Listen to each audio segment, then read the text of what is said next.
नमस्कार, वक्त crime news का है। आपके साथ मैं हूं अपर्णा मौजम। एटा में सनसनीखेज मामला सामने आया है, जहां जिला जेल से एक कैदी ने आगरा के डॉक्टर से 10 लाख रुपए की रंगदारी मांगी है। डॉक्टर से रंगदारी मांगने के मामले सामने आते ही जिला प्रशासन में हड़कंप मच गया।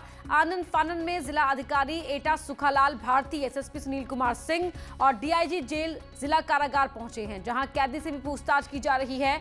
बताया जाता है कि कैदी एटा के थाना जैथरा क्षेत्र में हत्या के एक मामले में सजा काट रहा है। उसी ने आगरा के डॉक्टर से 10 लाख रुपए की रंगदारी मांगी है। कैदी एटा की जिला कारागार में बंद है और किसी हत्या के मामले में यहाँ अपनी सज़ा काट रहा है। इसी को लेकर यहाँ जिलाधिकारी एटा, एसएसपी और डीआईजी आगरा पहुँचे हैं, तो अंदर जांच कर रहे हैं। तीनों की गाड़ियाँ खड़ी हुई हैं, तीनों अधिकारी अंदर हैं, पूछताछ की जा रही है। बताया जाता है कि अंदर जो पीसीओ है, उसे पीसीओ से उसने कॉल किया था, उसे रंगदारी मांगी गई है। रंगदारी मांगते ही जिला प्रशासन, जेल प्रशासन हड़कंप मचा हुआ है। लगातार यहाँ पर जांच की जा रही है, पूछताछ भी की जा रही है, कैदी से पूछताछ की जा रही है। अब पूछताछ के बाद ही पता चल सकेगा, अधिकारी अंदर से बाहर निकलेंगे, बताएंगे कि आखिर क्या कारण था, उसने रंगदारी क्यों मांगी। यह भी बताया जाता है कि एटा में ही किसी हत्या के मामले में ये कैदी बंद है और यहाँ सजा काट रहा था। अभी जाँच की जा रही है, जाँच के बाद पता चल सकेगा कि आखिर मामला क्या है। अजय शर्मा, न्यूज़ 18 एटा। अजेंद्र हमारे सहयोगी फोन लाइन पर जुड़ रहे हैं। अजेंद्र, जिस तरह का ये मामला सामने आया है, जेल और जेल प्रशासन पर सवाल उठना लाजमी है कि सलाखों के पीछे जो कैदी बंद है वो जेल में बैठे ही बैठे बाहर एक डॉक्टर से रंगदारी मांग रहा है। जी प्रीति, मैं बता दूं, जिला कारागार एटा का मामला है, जहां एक कैदी ने आगरा के एक डॉक्टर से 10 लाख रुपए की रंगदारी मांगी है। ये बहुत बड़ा सवाल है, बहुत बड़ी लापरवाही भी है कि जेल के अंदर से जब कैदी जो है डॉक्टर से रंगदारी या धमकी दे रहा है, तो ये भी बड़ी जिला प्रशासन और जेल प्रशासन की भी लापरवाही है कि ऐसे कैसे हो सकता है। देखिए, ये खबर जब चलते ही जो हड़कंप मचा हुआ है यहाँ, और जो है तमाम अधिकारी जी अब यहाँ पर जांच पड़ताल की जा रही है। बहुत शुक्रिया आपका इस जानकारी के लिए। खबर गोंडा से है, जहां बलरामपुर जिले के पूर्व विधायक आरिफ अनवर हाशमी की मुश्किलें थमने का नाम नहीं ले रही। बलरामपुर में उत्तरौला विधानसभा सीट से एसपी के पूर्व विधायक आरिफ अनवर हाशमी के खिलाफ दर्ज गैंगस्टर एक्ट के तहत मुकदमे में बलरामपुर जनपद में ताबड़तोड़ कार्रवाई चल रही थी। इसी कड़ी में गोंडा जिले में भी लगभग 17 करोड़ रुपए की चल अचल संपत्ति कुर्क की गई। जिले के खोडो थाना क्षेत्र में डिग्री कॉलेज जमीन और दूसरी अचल संपत्तियों समेत लगभग 17 करोड़ की संपत्ति जिला प्रशासन ने जब्त की है। प्रयागराज में माफिया पर एक्शन जारी है। माफिया अतीक के भाई अशरफ पर अब एक्शन हुआ है। अशरफ की कार की कुर्की की गई है। धूमनगंज पुलिस ने अशरफ की कार को कुर्क किया है। गैंगस्टर एक्ट के तहत ये कुर्की की कार्रवाई की गई। अतीक अहमद के चुनावी दफ्तर में बरामद की गई टोयोटा करोला कार, पुलिस ने कार को कुर्क कर धूमनगंज थाने में दाखिल कर दिया है। पूर्व विधायक अशरफ के नाम पर है टोयोटा कार। सर्वेश हमारे सहयोगी फोन लाइन पर जुड़ रहे हैं। सर्वेश, आज अशरफ की कार की कुर्की हुई है, लगातार एक्शन जारी है। ये निश्चित तौर पर बाहुबली अतीक अहमद और उसके गुर्गों के साथ ही साथ उसके परिवार के ऊपर कार्रवाई जारी है। पीडीए ने अब तक अतीक अहमद के पुश्तैनी घर और उसके कार्यालय को जमींदोज किया और इसके साथ साथ सिविल लाइन में भी कई इलाकों में जो उसकी अवैध संपत्तियां थी उनको जमींदोज किया या फिर उनकी कुर्सी की गई। और इसी कड़ी में अतीक अहमद के छोटे भाई पूर्व विधायक अशरफ की जो कार है, टोयोटा करोला कार, उसको फिलहाल जो है पुलिस ने जब्त कर लिया है। गैंगस्टर के तहत ये जब्ती की कार्रवाई की गई है और कुर्क करने के बाद इसको थाने ले जाया गया है। इस गाड़ी का नंबर DL13E8215 है। और बाहुबली पूर्व सांसद अतीक अहमद और उसके भाई को गाड़ियों का शौक था। महंगी गाड़ियों के काफिले के साथ अशरफ और अतीक भी चलते थे। इस समय वो सांसद थे और उनका भाई विधायक था, तो एक दबदबा था, एक रसूख था और इसी के चलते कई महंगी गाड़ियां इनके काफिले में शामिल थी। लेकिन जिस तरह से उनके खिलाफ कार्रवाई हो रही है और जो भी अपराध से अर्जित संपत्ति है उसको गैंगस्टर के तहत लगातार कुर्क किया जा रहा है, उसी के तहत इस गाड़ी को भी कुर्क किया गया है। और ये अतीक अहमद के चुनावी कार्यालय में मिली है, जहां से पुलिस ने इसको कुर्की की कार्रवाई की है। जी बहुत शुक्रिया आपका इस जानकारी के लिए। औरैया के अछलदा थाना क्षेत्र के नहर बाजार पुल पर नो एंट्री के दौरान आने वाले ट्रकों से रुपए वसूली करने का वीडियो वायरल हुआ है, जिसके बाद पुलिस विभाग में हड़कंप मच गया है। वीडियो वायरल होने के बाद एसपी अपर्णा गौतम ने पूरे मामले में जांच के आदेश दे दिए हैं। बताया जा रहा है कि वीडियो में दिख रहा शख्स होमगार्ड का जवान है, जिसका नाम अशोक राजपूत है। फिलहाल इस पूरे मामले में एसपी का कहना है कि मामले की जाँच कराकर दोषियों के खिलाफ कार्रवाई की जाएगी।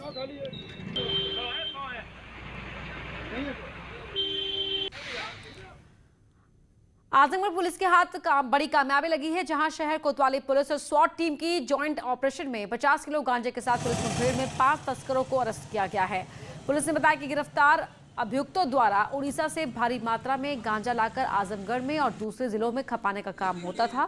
बरामद माल की कीमत 10 लाख रुपए आंकी गई है। गिरफ्तार अभियुक्तों को पुलिस ने संबंधित धाराओं में मुकदमा दर्ज कर जेल भेज दिया है। थाना कोतवाली पुलिस टीम और स्वेट टीम, इनके दोनों की संयुक्त रूप से कार्रवाई में पुलिस मुठभेड़ में 5 अपराधी पकड़े गए हैं जो कि गांजा तस्कर हैं। और इनके पास से जो गांजा सप्लाई करने वाली गाड़ी हीरो होंडा सिटी और एक मोटरसाइकिल बरामद हुई है, तमंचा कारतूस बरामद हुए हैं और 50 किलोग्राम गांजा इनके पास से बरामद हुआ है। बस्ती के नगर थाना क्षेत्र में पुलिस और बदमाश के बीच मुठभेड़ हुई। मुठभेड़ में पुलिस की फायरिंग में एक बदमाश के पैर में गोली लगी है। इसे जिला अस्पताल में एडमिट कराया गया।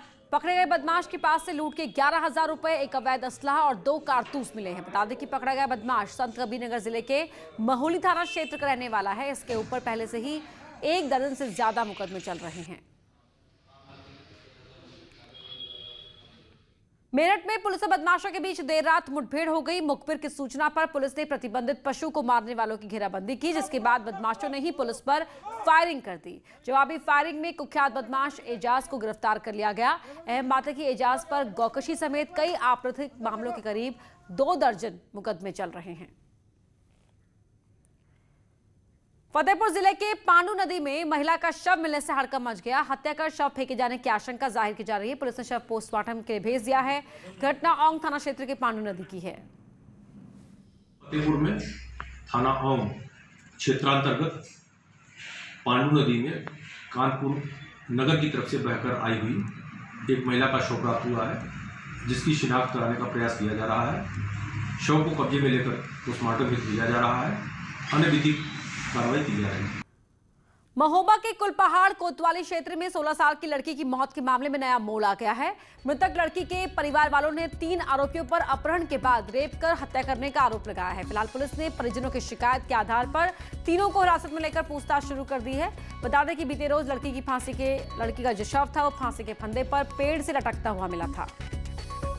घटना हुई मोरे साथ, मोरी लड़की का जबरदस्ती लेके फांसी लगा देने जान से मार देने। कुलपहाड़ थाना क्षेत्र में चौकी बेला थाल क्षेत्र अंतर्गत एक बच्ची की डेड बॉडी लटकी हुई मिली थी। कल उनके माता पिता के द्वारा बताया गया था कि उनकी बेटी का जो बॉडी है पेड़ से लटकी हुई है।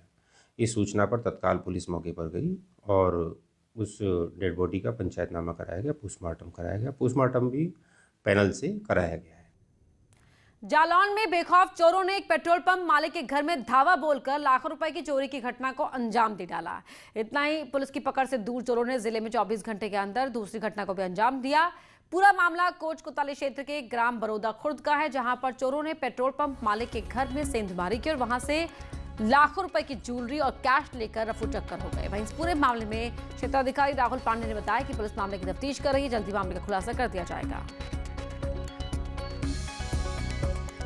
चोरी हुई है, कोई व्यक्ति चूंकि अंदर आ गया और आने के बाद उसने एक खाली कमरा जो बगल में सामने पड़ा हुआ था उसमें से नगद पैसा लगभग 8,85,000 रुपए था। कुछ पुराना सोना था जो दादा के समय का था, तो वो सारा एक दूसरे स्टोर रूम था उसमें रखा हुआ था। कोंच थाना क्षेत्र के बरौदा खुर्द गांव में शत्रुघ्न सिंह पुत्र सूरज सिंह जी के यहाँ पे चोरी का मामला एक संज्ञान में आया। इनके द्वारा सुबह सूचना दी गई कि इनके घर में चोरी हो गई है, तो मेरे द्वारा और थाना पुलिस द्वारा मौके पर पहुँच के इसकी जांच की गई। सर्विलांस की और एसओजी की टीम भी बुला के वहाँ पर कार्रवाई की जा रही है और जल्द ही घटना का खुलासा अनावरण किया जाएगा। सहारनपुर और कासगंज से चोरी की खबरें सामने आई हैं। सहारनपुर में साहिब में घुसे युवक ने दिन दहाड़े दान पात्र का ताला तोड़कर चोरी की कोशिश की। वहीं कासगंज में चोरों ने मोबाइल शॉप को अपना निशाना बनाया। सहारनपुर और कासगंज में चोरी की खबरें सामने आई हैं। सहारनपुर में देवबंद के रेलवे रोड स्थित गुरुद्वारा साहिब में घुसे युवक ने दिन दहाड़े दान पात्र का ताला तोड़कर चोरी का प्रयास किया। हालांकि एक श्रद्धालु के आने की वजह से चोर अपने मकसद में कामयाब नहीं हो पाया। चोर की यह हरकत गुरुद्वारे में लगे सीसीटीवी में कैद हो गई। फिलहाल कमेटी के लोगों ने पुलिस में शिकायत कर कार्रवाई की मांग की है। वहीं कासगंज में चोरों के हौसले बुलंद हैं। सदर कोतवाली क्षेत्र के किसरोली रोड पर चोरों ने मोबाइल शॉप को अपना निशाना बनाया और शटर काटकर लाखों रुपए की कीमत के मोबाइल पर हाथ साफ कर दिया। आरोप है कि कासगंज में आए दिन चोर चोरी कर रहे हैं, लेकिन पुलिस इस मामले को गंभीर नहीं ले रही। शाहजहांपुर की एसओजी टीम ने 5 क्रिकेट सट्टेबाजों को गिरफ्तार किया है। पुलिस ने उनके पास से 62,000 सट्टे की पर्चियां, इलेक्ट्रॉनिक डिवाइस के साथ ही 8 मोबाइल बरामद किए हैं। बताया जा रहा है कि किराए के गोदाम में सट्टे का कारोबार चल रहा था। मामला थाना चौक कोतवाली के बिजलीपुरा इलाके का है। शाहजहांपुर एसओजी ने एक महत्वपूर्ण सफलता प्राप्त की है। कोतवाली क्षेत्र में पवन राठौर के गोदाम से 5 लोगों की गिरफ्तारी की है। इनके पास से 61,000 रुपए, सट्टा पर्ची, रजिस्टर और 8 मोबाइल बरामद हुए तथा अन्य इलेक्ट्रॉनिक उपकरण बरामद हुए। ये लोग ऑस्ट्रेलिया क्रिकेट लीग मैच के बिग बैश पर सट्टा लगा रहे थे। इनकी रंगे हाथ गिरफ्तारी की गई और आवश्यक पुलिस कार्रवाई सुनिश्चित की जा रही है। गोरखपुर पुलिस ने बुजुर्ग शख्स की हत्या की कोशिश के मामले का खुलासा किया है। प्रॉपर्टी हड़पने को लेकर बुजुर्ग की गला रेतकर हत्या की कोशिश की गई थी।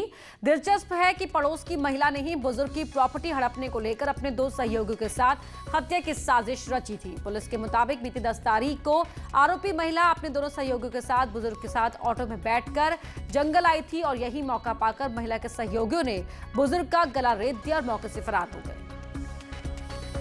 10 जनवरी को एक व्यक्ति के गला कटा हुआ मिला था। उसमें जंगल में मिला था विनोदगंज के पास। उसको पहले बीआरडी मेडिकल कॉलेज ले गए थे। उसको जब होश आया, उससे थोड़ी पूछताछ वगैरह की गई तो उसने फिर अपने बताया कि उनके ही पड़ोस में रहती हैं गुड़िया यादव। फतेहपुर में न्यूज 18 की खबर का बड़ा असर हुआ है। यहां नाली के झगड़े में 2 पक्षों में हुई मारपीट के मामले में पुलिस ने केस दर्ज कर लिया है। घटना जिले के खखरेरू थाना क्षेत्र के शाहनगर गांव की है, जहां नाली के विवाद में 2 पक्षों में जमकर मारपीट हुई थी, जिसमें दोनों ही पक्ष के कई लोग जख्मी हुए। मारपीट का वीडियो सामने आने के बाद न्यूज 18 ने खबर दिखाई तो पुलिस अधिकारियों ने खबर पर संज्ञान लेते हुए केस दर्ज करने का आदेश दिया। सीओ थरियाव अनिल कुमार ने बताया कि दोनों ही पक्षों के विरुद्ध मुकदमा दर्ज कर आवश्यक कार्रवाई की जा रही है। शाहनगर थाना खखरेरू में 2 पक्षों में आपस में मारपीट हुई, जो कि आपस में रिश्तेदार हैं। ये विवाद नाली की साफ सफाई को लेकर हुआ था। इस संबंध में वीडियो कुछ सोशल मीडिया पे वायरल भी हो रहे थे। इस संबंध में थाना खखरेरू में अभियोग पंजीकृत कर लिया गया है और विधिक कार्रवाई की जा रही है। हापुड़ में जन्मदिन पार्टी में तमंचे से केक काटने का एक वीडियो जमकर वायरल हो रहा है। इस वायरल वीडियो पर हापुड़ के एसपी नीरज कुमार ने कहा कि वायरल वीडियो के आधार पर 2 युवकों पर कार्रवाई की गई है। वायरल वीडियो पुलिस तक सोशल मीडिया के माध्यम से पहुंचा है, जिसके बाद पुलिस ने कार्रवाई की। ये वीडियो 10 जनवरी 2021 का बताया जा रहा है।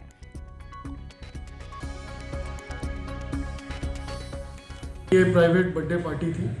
किसी ने वीडियो बना के ये सोशल मीडिया पे वायरल कर दिया था, तो सोशल मीडिया के थ्रू हमें जानकारी मिली थी, तो फिर इस पर तुरंत कार्रवाई की गई और आर्म्स एक्ट के तहत FIR दर्ज की गई और संबंधित युवाओं को इसमें गिरफ्तार किया गया। 26 जनवरी को हार्पिक और न्यूज 18 के फ्लैगशिप कैंपेन मिशन पानी के खास इवेंट वाटरथॉन को सबसे बड़ा समर्थन और प्रोत्साहन मिला है हमारे देश के बच्चों से। आइए देखते हैं उनका राष्ट्र के लिए संदेश, जहां ये मिशन पानी प्लेज ले रहे हैं। स्वच्छता और पानी। It is a wonderful cause because water is such an important part of our lives. Even the students should be made aware of this. We will use water more judiciously and save every drop we can. Conserve water, conserve life. Save the future. We pledge to be water smart. We also pledge to support water conservation efforts and water equality. And work towards the day no one has to struggle for water. हमको बचानी है ये जिंदगानी। और यहाँ रुकेंगे एक छोटे से ब्रेक के लिए, जल्द लौटते हैं।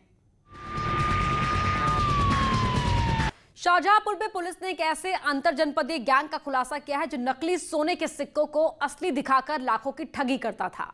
ठगी का शिकार हुए लोग जब इन सिक्कों की जांच करवाते तब उन्हें मालूम पड़ता कि सिक्के नकली हैं। पुलिस ने इस गैंग के 3 सदस्यों को गिरफ्तार किया, साथ ही ठगों के पास से 43 सिक्के, 3 तमंचे, कैश, बाइक और कारतूस भी बरामद किया है। इन ठगों की पहचान नसीम, शाहिद और दिलशाद के रूप में हुई है, जो पीलीभीत के पूरनपुर के रहने वाले हैं।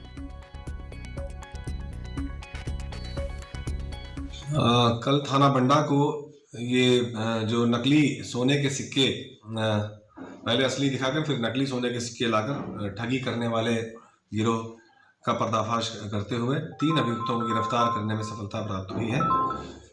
इसके पूर्व इस जनपद में भी इसी प्रकार का गिरोह पकड़ा गया था जो थाना पुमाया क्षेत्र से इनकी गिरफ्तारी हुई थी। तो इनके पास से तीनों से असलहे भी बरामद हुए हैं और ये सिक्के बरामद हुए हैं। इनके विरुद्ध विधिक कार्रवाई करते हुए इन्हें न्यायालय भेजा जा रहा है। कानपुर देहात की मंगलपुर कोतवाली क्षेत्र बेकाबू होकर बस नहर में जा गिरी। हादसे के वक्त में बस में लगभग 2 दर्जन लोग सवार थे। बस के गिरते ही मौके पर चीख पुकार मच गई, जिसके बाद मौके से गुजर रहे गांव वालों ने हादसे की सूचना तत्काल मंगलपुर पुलिस को दी। हादसे में लगभग 1 दर्जन लोगों को चोट आई है, जिन्हें प्राथमिक इलाज के लिए सामुदायिक स्वास्थ्य केंद्र भेज दिया गया है। वहीं पुलिस द्वारा क्रेन बुलवाकर बस को निकालने की कोशिश की जा रही है। इस हादसे के पीछे वजह ड्राइवर की लापरवाही बताई जा रही है, जो नशे में धुत था। सौरभ मिश्रा हमारे सहयोगी फोन लाइन पर जुड़ गए हैं। सौरभ, ड्राइवर की लापरवाही चलते बड़ा हादसा यहां पर देखने को मिला है।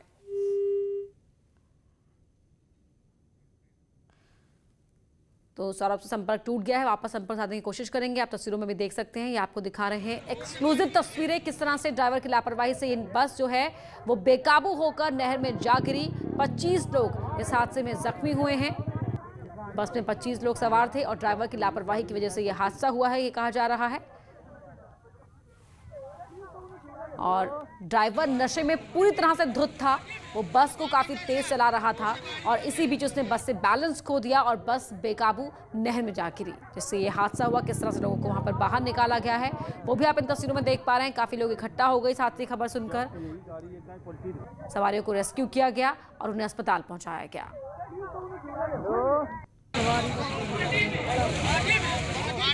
कानपुर देहात में यह हादसा हुआ है और नहर में गिरी बस को आप देख सकते हैं। लोग उसके ऊपर चढ़े हुए हैं, जो खिड़की से बाहर निकल रहे हैं, उन्हें बाहर निकाला गया है। वही खबर औरैया से है, जहां कच्ची शराब के खिलाफ चलाए जा रहे अभियान के तहत फफून थाना क्षेत्र से ऊपर गांव में पुलिस ने ताबड़तोड़ छापेमारी करते हुए कच्ची शराब बनाने वाले गैंग का पर्दाफाश किया। कारोबार में शामिल 2 लोगों को मौके से अरेस्ट किया है। पुलिस ने मौके से शराब बनाने के उपकरण और दूसरा सामान भी बरामद किया है। पुलिस ने मौके से 700 लीटर लहन भी नष्ट की है।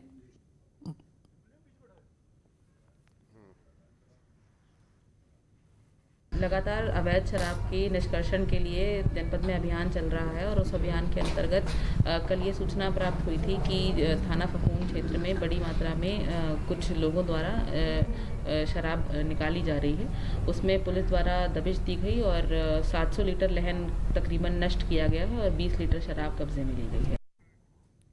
भारतीय अर्थव्यवस्था के लिए आत्मनिर्भर भारत का आह्वान बेहद ही महत्वपूर्ण समय पर किया गया है। ये आह्वान भारतीयों को आत्मनिर्भर बनाने के लिए किया जा रहा है। नेटवर्क 18 की पहल और आईटीसी द्वारा प्रस्तुत स्वाभिमान भारत एक ऐसा ही इनिशिएटिव है जो आपको देश भर से ऐसे भारतीयों की कहानियां दिखाएगा जो सरकार की मदद के बिना समस्याओं का समाधान कर रहे हैं। नवाचार और उपलब्धियों की ऐसी कहानियां जो बताती हैं कि हम एक राष्ट्र के रूप में कितने सबल हैं। एक ऐसी ही कहानी है इस स्टार्टअप की जो आर्टिफिशियल इंटेलिजेंस, मशीन लर्निंग और सैटेलाइट इमेजिंग का उपयोग करके कृषि को तकनीकी समाधान दे रहा है। ये कहानी है क्रोपिन की।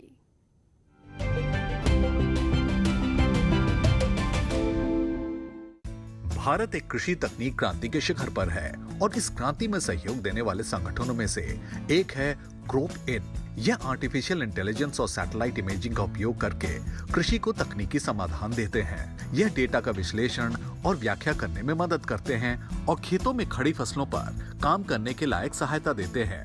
अगर आप देखेंगे एग्रीकल्चर बहुत सारी समस्याओं से जूझता है, या तो वो क्लाइमेट चेंज हो या फिर क्रॉप लॉस हो या उनको लोन नहीं मिलता है। तो बहुत सारे चैलेंजेस है और ये इसलिए है क्योंकि हम ये कनेक्टेड नहीं है, डिजिटली कनेक्टेड नहीं है। That's why the genesis of crop in हुआ। अब तक क्रॉप इन ने 6 मिलियन 60 लाख एकड़ से अधिक खेतों को डिजिटल रूप दिया है और 20 लाख से अधिक किसानों के जीवन को समृद्ध किया है।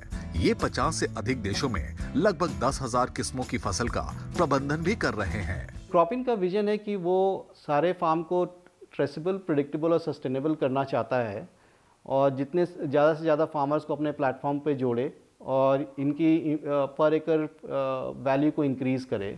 स्वाभिमान का रास्ता अपनाते हुए स्थानीय से वैश्विक होने के सफर में क्रॉप इन एक बेहतरीन उदाहरण साबित हुआ है।